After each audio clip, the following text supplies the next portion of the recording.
weeks ago, an enemy of the state stole the encryption keys to the entire U.S. spy satellite program. I need your super sweet accounting skills to help me figure out the last piece of this puzzle. You're like a chocolate Google. Boop, boop, Okay, boop, but boop. don't do that. Stop it. Stop it. You were the coolest guy in school. You're my only friend, Calvin. You're the only one in this whole world that I trust. Now that you're in... I'm not in. I know, but they think you're in. But I'm not. Probably one of those perception versus reality things happening right now. I am out!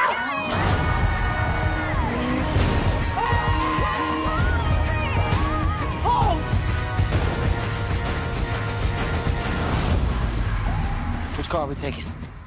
Not that one. Oh, my God. Oh, God. You are known for comedies, and are you a funny guy in real life as well? I don't think so. Most of my friends make fun of me that I'm not very funny, you know, at a dinner party. But when I'm by myself writing, I can make people laugh, I think. Now you had two really high-profile comedians. Mm-hmm. Which one was funnier?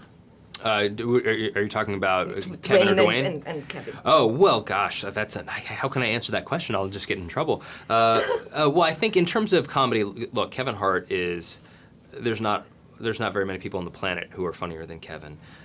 He's a natural comedian, and he has worked very hard to hone his craft. Dwayne is incredibly charming and funny in person, but that's not what he does. So, you know, if we're talking about, like, if you handed somebody a microphone and said, make me laugh, I'd put my money on Kevin. Were they on set funny, or are they very professional and work hard and? Both. They're very professional, and they're also very funny. Especially Kevin Hart. When he, you know, you sort of know Kevin Hart is on set before you see him because people start laughing. He's doing something dumb to make people laugh, and he's usually at my expense. And you know, he's just great that way. And then Dwayne is absolutely the best person in town, no doubt about it. Yeah, I have interviewed him before. He's the best. Absolutely fantastic. Isn't he? Yes, It's amazing. God. And they had really great chemistry. Yeah. Can you talk about that? When did you know? I mean, one is short, one is Yeah, huge, sure. you know. Well, the chemistry question is a really good one, right? Because in any buddy picture, in any pairing, that's the most important thing to get right? Chemistry. And it's really not a function of directing, and it's not even really a function of writing, although the writing is important because you need to set the premise that works.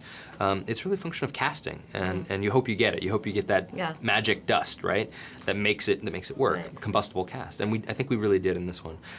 For me, the honest answer is I knew we had something special the very first time Dwayne and Kevin met. So Dwayne came onto the movie first, and he said, you know who'd be good to play the straight man is Kevin Hart. And I said, Kevin Hart's funny. Like, I love him, but he's not a straight man. And Dwayne's like, I know, no one will expect it. It'll be great. And that's the genius of Dwayne Johnson. And so Dwayne and I drove to Kevin's office in Studio City, and I got to see Dwayne and Kevin meet for the first time. They'd been fans, mutual fans, but they'd never met. And they met for the first time, and it was just instant. They just were pals right away. You could see it. And I just sort of stood there and watched and kind of grinned, and I was like, this is gonna be good.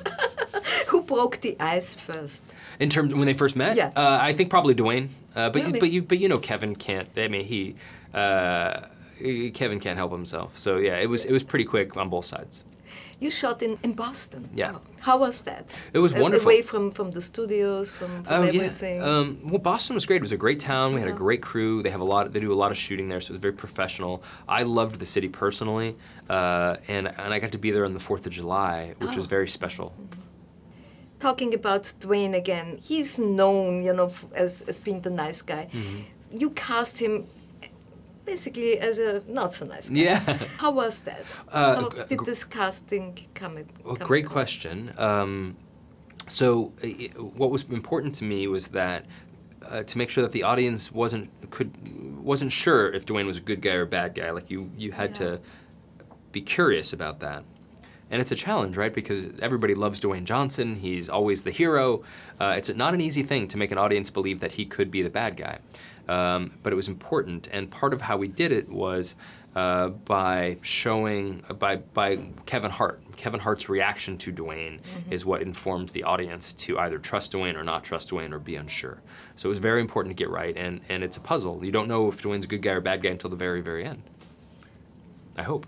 I was wondering, did you have to go through a clearing process with the CIA to ask, to first of all, use the title, Central Intelligence, and then did they ask for approval of the script first?